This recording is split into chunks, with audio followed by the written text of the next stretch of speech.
वो घटना जिसने दुनिया के सामने खड़े किए थे हजारों सवाल। जहाज पर सभी क्रू मेंबर्स की अचानक हो गई थी मौत। 110 डिग्री तापमान में भी लगने लगी ठंड। आज तक अनसुलझी है द SS ओरंग मेडान के क्रू मेंबर्स की मौत की गुत्थी। 1948 का फरवरी का महीना था। मौसम में ठंडक थी। सुबह सुबह एक डच मालवाहक जहाज SS ओरांग मेडन इंडोनेशिया के पास मलक्का की खाड़ी से होकर जा रहा था। अचानक जहाज से सहायता के लिए संदेश भेजा गया। ये मैसेज भयावह था।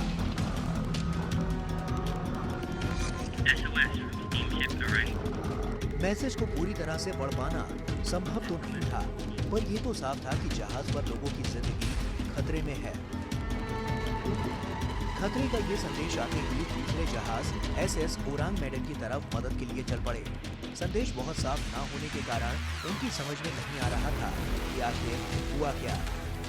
लेकिन जो संकेत मिले थे उससे साफ था कि क्रू मेंबर में से किसी की मौत हो गई है। कुछ लोग ये भी सोच रहे थे कि कहीं जहाज पर समुद्री डाकुओं ने तो हमला नहीं कर दिया।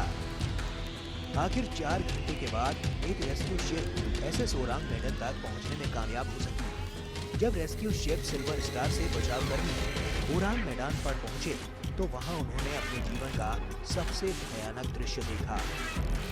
उन्होंने देखा कि एक भी क्रू मेंबर जिंदा नहीं बचा था। उनकी लाशें वहां बिखरी हुई थी और उनके चेहरे पर भय दिखाई पड़ रहा था। लेकिन सबसे खास बात ये थी कि किसी के शरीर पर चोट का कोई निशान नहीं था।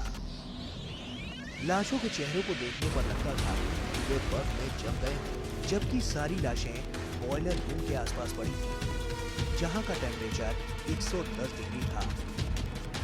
सभी मृतकों के मुंह खुले थे और ऐसा लग रहा था कि वे आसमान में सूरज की तरफ देख रहे हैं।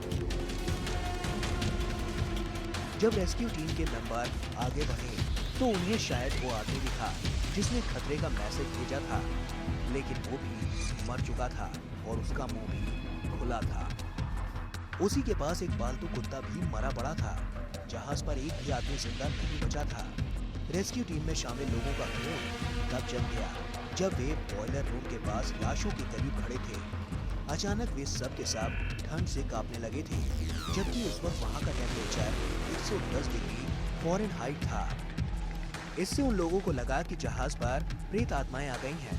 लोगों की मौत की कोई वजह उन्हें समझ में नहीं आ रही थी। सबसे हैरत की बात तो ये थी कि जहाज को कहीं से कोई नुकसान नहीं पहुंचा था। जहाज पर सारी चीजें पहले की तरह व्यवस्थित थी। किसी तरह की तोड़फोड़ या दुर्घटना के कोई निशान नजर नहीं आए।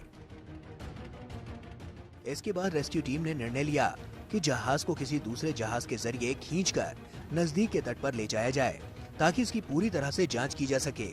अभी वे इसकी तैयारी में ही लगे थे कि एक भयानक विस्फोट हुआ और जहाज कुछ देर तक धूं-धूं कर जलने के बाद समुद्र की अतल गहराइयों में समा गया। इसके साथ ही ये सब एक रहस्य बनकर रह गया। तब से ही इस जहाज को घोस्ट शिप के नाम से जाना जाता है।